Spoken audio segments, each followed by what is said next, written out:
(10월 6일) 금요일, 오늘 본문 말씀은 잠언 3장 27절에서 35절입니다. 오늘 저와 여러분이 함께 나눌 말씀의 제목은 인간관계에서 지혜를 익히자입니다. 인간관계는 하나님의 지혜가 필요한 영역입니다.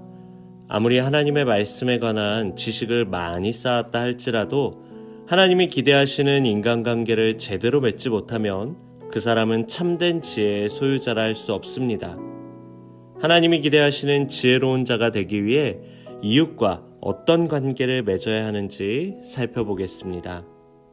첫째로, 도움을 청하는 자를 외면하지 말아야 합니다. 우리는 가족이나 친지 그리고 이웃들 중에 우리의 도움이 필요한 사람이 분명히 있습니다.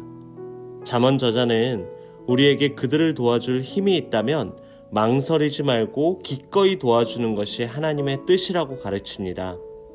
참된 지혜를 따르는 자들은 다른 사람들에게 인색하지 않습니다.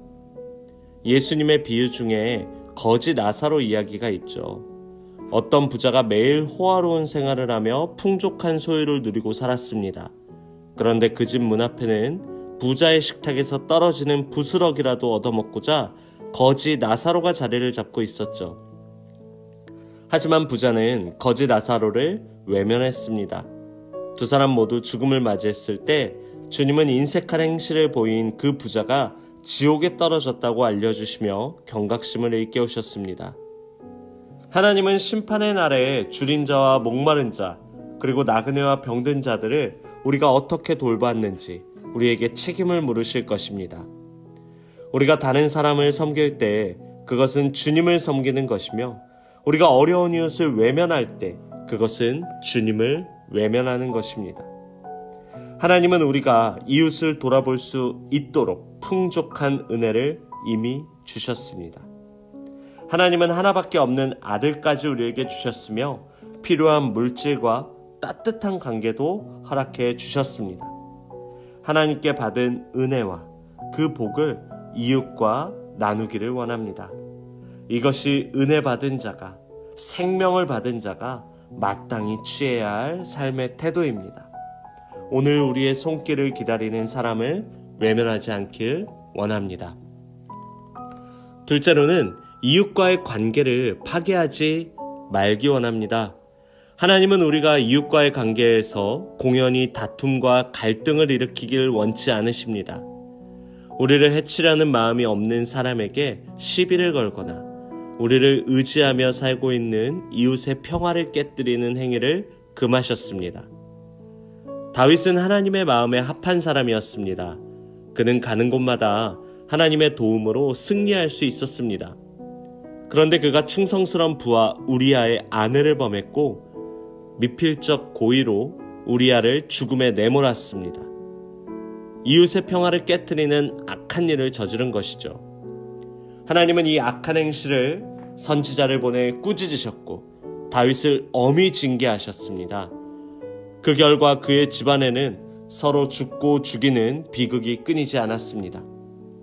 우리는 다윗의 경우를 기억하면서 스스로 경계해야 합니다. 시기심과 욕심으로 남을 해치지 않길 원합니다. 이것이 지혜입니다. 우리는 종종 다른 사람의 행동을 오해하거나 곡해하고 또는 지나치게 예민하게 반응할 때가 있습니다.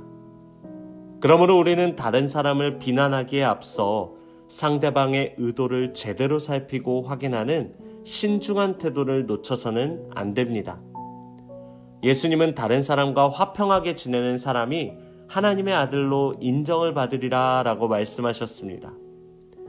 하나님은 원수되었던 우리를 당신의 자녀로 삼으셨고 화평을 누리게 하셨습니다. 그러므로 하나님의 자녀된 우리가 갈등이 있는 곳을 찾아가 그 사이에 화평을 심는 복된 역할을 기꺼이 감당하는 것이 마땅합니다. 오늘 저와 여러분을 피스메이커로 오늘 이 하루를 허락하신 줄 믿습니다.